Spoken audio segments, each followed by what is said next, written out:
Kantor BPK RI Perwakilan Sumatera Selatan menggelar sosialisasi workshop bersama media dan organisasi masyarakat dengan tajuk bersinergi dalam meningkatkan kualitas pelayanan publik pada hari Kamis, 5 September 2024.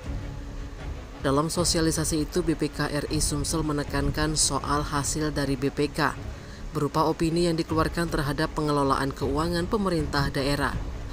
Terlebih kerap kali opini wajar tanpa pengecualian atau WTP yang dikeluarkan oleh BPK terhadap hasil audit keuangan dari satu entitas lembaga kerap digembar-gemborkan salah satu prestasi.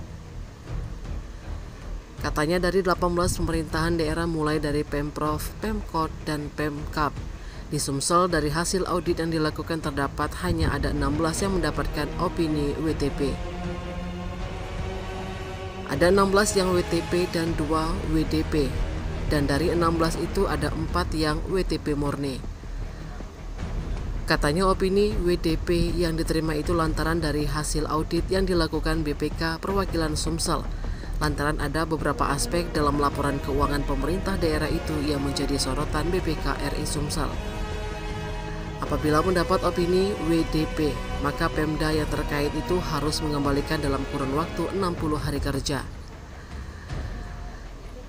Dengan opini wajar dengan pengecualian atau WDP yang diterima dari audit LKPD Keuangan 1 Pemda akan berimbas dengan tingkat kepatuhan dari Pemda itu sendiri.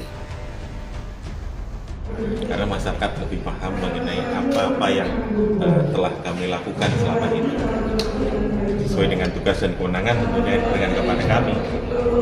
Soal opini tadi OTP tadi Pak yang bukan menjadi sebuah prestasi, bisa dijelaskan lagi? Oh gitu ya, jadi opini itu sebenarnya bukan merupakan prestasi ya kalau WTP, tapi merupakan kewajiban dari pemerintah daerah karena dia telah melakukan pengelolaan keuangan negara. Jadi WTP merupakan suatu keharusan, bukan suatu prestasi apabila dia diterima oleh suatu pemerintah daerah. Pak, untuk Sumsel sendiri yang WTP berapa Pak? Untuk Sumsel 15 WTP, mohon maaf, ada 16 yang WTP dan 2 WDP. Ya dari 16 itu sekitar 4 yang WTP murni. Jadi benar-benar murni, itu 4 yang lainnya itu ada penekanan suatu hal.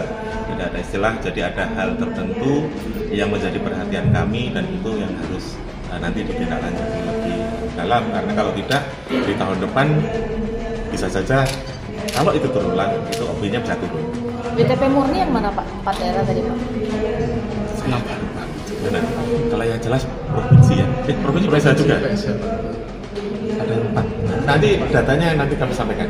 Yang penekanan tadi kebanyakan di OPD apa Pak? Di kasus apa Pak? Yang WTP tapi ada penekanan tadi rata-rata di OPD apa Pak?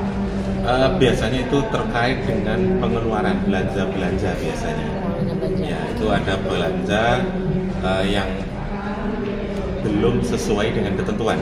Artinya ada aturan yang dilanggar, tetapi memang secara materialitas belum tercapai sehingga dia tidak bisa turun gitu. Makanya kami beri penekanan supaya pemerintah daerah lebih aware terhadap hal itu nanti supaya ada perbaikan gitu. Perbaikan itu mengembalikan uang atau gimana Pak? Oh iya. Karena selain di kami itu taruh di opini dalam bentuk BESA, itu juga ada menjadi temuan di kepatuhan kami. Jadi laporan kami ada buku 1 mengenai laporan keuangan, terus kemudian ada buku 2 itu mengenai kepatuhan. Nah di situ ada temuan-temuan yang berupa pengembalian tadi, harus mengembalikan. Dan itu jumlahnya lumayan besar. Secara umum saja saya sampaikan tahun 2023 kemarin yang harus dikembalikan kepada daerah, kas daerah itu 408 miliar sekian. Sesumsel tadi? Seluruh wilayah Sumsel. Termasuk kayak rumah sakit, Siti Fatimah dan lain-lain itu? Atau di luar itu? Di luar itu? Bank Sumsel dan lain-lain? Iya, itu di luar itu. Bank Sumsel di luar lagi. Karena ini yang untuk LKPD. Oh, LKPD. Nah, untuk Bank Sumsel ada sendiri. Dan rumah sakit Fatimah juga di luar ya. Di luar itu? Untuk Pemkab dan Pemda saja itu tadi Pak ya? Iya, untuk laporan keuangan pemerintah daerah tahun 2023.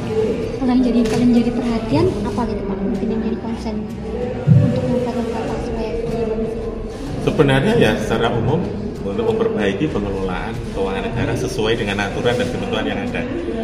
Karena kan sebenarnya seperti belanja itu kan sudah ada yang mengatur, seperti untuk pengadaan barang jasa sudah ada yang mengatur, kemudian seperti belanja barang jasa misalkan perjalanan dinas itu sudah ada yang mengatur. Sebenarnya kami berharap pemerintah daerah memperbaiki tata kelolanya. Nah sampai saat ini kami melihat itu memang harus lebih ini lagi ya, lebih diperhatikan lagi oleh Pemda. Tata kelola apa Pak yang banyak salah dari itu? Diperbaiki. Jadi konkretnya misalnya mulai dari bagaimana dia merencanakan, kemudian merealisasikan dari belanjanya, kemudian pertanggungjawabannya. Karena di temuan kami nanti Bapak Ibu bisa lihat nanti di laporan hasil pemeriksaan itu ada yang terrealisasi tapi tidak sesuai dengan yang seharusnya. Kemudian ada SPJ surat pertanggungjawaban yang belum lengkap begitu, belum lengkap atau belum sesuai dengan ketentuan yang ada. Sehingga kami berharap itu juga ikut diperbaiki. Terima kasih Pak. Terima kasih Pak. Tim Liputan Sumsel Update TV melaporkan.